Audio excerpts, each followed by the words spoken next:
प्यारे विद्यार्थियों, मैं अपने चैनल हिंदी अमित एक में आप सभी का पुनः स्वागत करता हूं। आज मैं लेकर आया हूं क्षितिज भाग 2 कक्षा 10 की पाठ्य पुस्तक से सूरदास का दूसरा पद, जिसका शीर्षक है मन की मन ही मांझ रही। इस पाठ को समझने से पहले पाठ की भूमिका को समझने का प्रयास करते हैं। सूरदास भक्तिकालीन कवि हैं। भक्ति काल में निर्गुण भक्ति और सगुण भक्ति दो तरह की भक्ति धाराएं प्रचलित थी। निर्गुण अर्थात निराकार ईश्वर की उपासना करने वाले निर्गुण भक्त कवि कहलाते थे और साकार मूर्ति की पूजा करने वाले भक्त कवि सगुण भक्ति धारा में माने जाते थे। सगुण भक्ति धारा में दो शाखाएं हैं, एक राम मार्गी शाखा और एक कृष्ण मार्गी शाखा। सूरदास कृष्ण मार्गी शाखा के प्रमुख संत कवियों में शुमार हैं। सूरदास का सबसे महत्वपूर्ण काव्य ग्रंथ है सूरसागर। सूरसागर में सूरदास जी ने कृष्ण की विभिन्न लीलाओं का गायन किया है। जब कृष्ण वृंदावन छोड़कर मथुरा और वहां से द्वारका के लिए प्रस्थान कर रहे थे, तब उन्होंने गोपियों को ये वादा किया था कि वो उनसे मिलने दोबारा जरूर पधारेंगे। लेकिन बहुत समय बीतने के बाद भी कृष्ण दोबारा वहां नहीं आए। गोपियां उनका इंतजार कर रही हैं। तभी कृष्ण के भेजे हुए एक संदेशवाहक के रूप में उद्धव का आगमन होता है। अब हम पाठ की ओर बढ़ते हैं। उद्धव को अपने ज्ञान पर बहुत घमंड था, क्योंकि वो निर्गुण निराकार ईश्वर में विश्वास करते थे और उनकी मान्यता थी कि ईश्वर को ज्ञान के माध्यम से प्राप्त किया जा सकता है। उनको अपने ज्ञान पे घमंड था। एक चीज और बता दें, उद्धव श्री कृष्ण के सखा भी थे।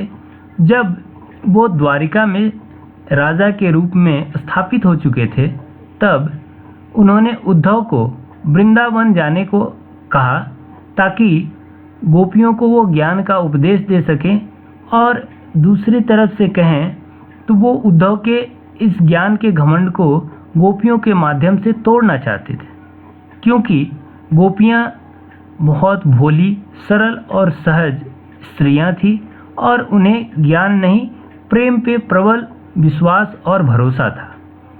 जब उद्धव वृंदावन आते हैं, तभी एक भौरा वहां पे आ जाता है और उसी भौरे को प्रतीक मान करके गोपियां उद्धव को व्यंग करने लगती हैं, और इसी कारण इस पूरे प्रसंग का नाम है भ्रमर गीत।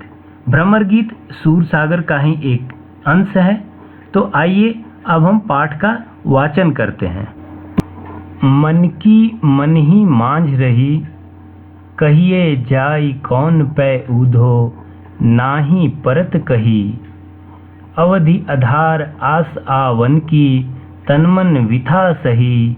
अब इन जोग संदेशनि सुनि सुनी, बिरहिनी बिरह दही। चाहती हुती गुहार जितहि तय, उततय धार बही। सूरदास अब धीर धरहि क्यों, मर्यादा न लही। प्यारे विद्यार्थियों, अब इस पाठ में आए हुए कुछ कठिन शब्दों को समझने और जानने का प्रयास करते हैं। मन की मन ही मांझ रही का अर्थ है मन की बात मन में ही रह जाना। यहाँ पे मांझ शब्द का अर्थ में होता है और एक दूसरा अर्थ है मांझना यानी दोहराना, अर्थात गोपियां अपनी बात को मन में ही दोहरा रही हैं, बार बार उसे रिपीट कर रही हैं। अवधि का अर्थ है समय, आस का अर्थ होता है आशा, उम्मीद। बिथा शब्द का अर्थ है व्यथा या दर्द। सही शब्द का अर्थ है सहन करना। योग संदेशनी का अर्थ है योग का संदेश। हुति का अर्थ है थी। बिरह दही का अर्थ है बिरह की आग में जलना। गुहारी शब्द का अर्थ है गुहार लगाना या पुकारना। जितहि तय का अर्थ है जहां से। उततय का अर्थ है वहां से। धार बही का अर्थ है धारा बहना, अर्थात उपदेश देना। मर्यादा शब्द का अर्थ है मर्यादा, डिसिप्लिन।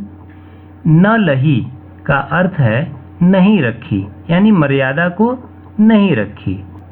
प्यारे विद्यार्थियों, आइए अब हम पाठ की व्याख्या को समझने का प्रयास करते हैं। पहली पंक्ति, मन की मन ही मांझ रही। प्रारंभ में भी आपको बताया गया है कि गोपियां व्याकुल हैं, बेचैन हैं कृष्ण के वियोग में, क्योंकि कृष्ण वादा करके गोपियों को अकेला छोड़ दिए हैं, उनसे मिलने नहीं आ रहे हैं। उसके बदले में वो उद्धव को भेजते हैं और उद्धव भी उन्हें सांत्वना देने की बजाय ज्ञान का उपदेश दे रहे हैं। इससे गोपियां और भी व्यथित हैं और गोपियां कहती है कि मन की मन ही मांझ रही, अर्थात हे उद्धव, जो दर्द हमारे मन में है उसे मैं आपके सामने व्यक्त भी नहीं कर सकती हूँ और इस कारण हमारा मन का जो दर्द है वो हमारे मन में ही बार बार दोहराया जा रहा है। मैं उसे आपके सामने रख नहीं सकती, कह नहीं सकती। कहिए जाय कौन पै उद्धो ना ही परत कही।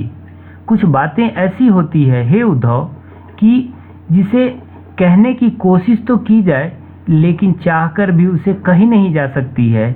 हमारी वेदनाएं भी उसी प्रकार हैं।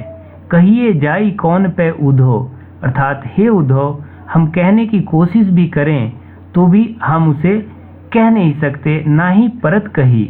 उस वेदना को, उस दर्द को कहा नहीं जा सकता है। अवधि आधार आस आवन की, तनमन बिथा सही। अवधि का अर्थ है समय, आधार यानी विश्वास, भरोसा। लेकिन बहुत समय बीत गया, हमें विश्वास था, हमें कृष्ण का आधार था, हमें आशा थी कि वो एक न एक दिन हमसे मिलने जरूर आएंगे और इसके लिए हमें जितना तकलीफ सहना पड़े, चाहे वो तन में हो, शरीर में हो या मन में हो, हमने उनके आने के वियोग को सहने की कोशिश की। अब इन जोग संदेशनि सुनी सुनी बिरहिन बिरह दही।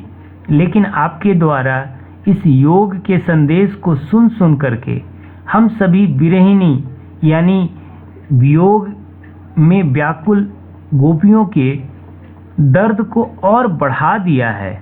बिरह दही यानी बिरह की अग्नि में हम सभी और जलने लगी हैं। हमें ज्ञान का उपदेश नहीं चाहिए, हमें तो कृष्ण का प्रेम चाहिए था, लेकिन वो कृष्ण अपना वादा भूल करके स्वयं ना आकर आपको भेज दिया है। चाहती हुती गुहार जितहि तय। हम सभी गोपियां चाहती थी कि कृष्ण से गुहार करें, पुकार करें कि हे कृष्ण तुम आओ और हमारी वेदना को दूर करो, उततय धार बही। लेकिन वहाँ से तो आपके द्वारा उपदेश का मर्म बह रहा है, ज्ञान का उपदेश बह रहा है।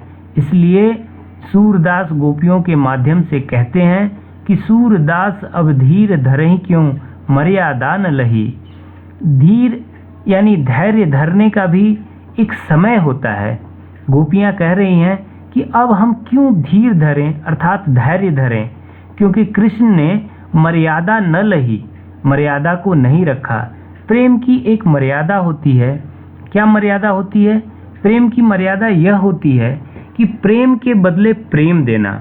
गोपियां कृष्ण का इंतजार कर रही हैं, लेकिन कृष्ण ने क्या किया? स्वयं ना आकर के एक संदेश वाहक के रूप में उद्धव को भेज दिया। इसीलिए गोपियां कह रही हैं कि कृष्ण ने अब मर्यादा को लांघ लिया है, मर्यादा को नहीं रखा है। इसलिए हे उद्धव, अब हम भी धैर्य नहीं रखेंगे, अब हम अधीर हो चुके हैं, अब इसके कारण हम कुछ भी कर सकते हैं। तो प्यारे विद्यार्थियों, इस प्रकार इस पाठ की व्याख्या समाप्त होती है। अगर आपको समझने में किसी प्रकार की कठिनाई हो तो कमेंट बॉक्स में ज़रूर कमेंट करें। धन्यवाद।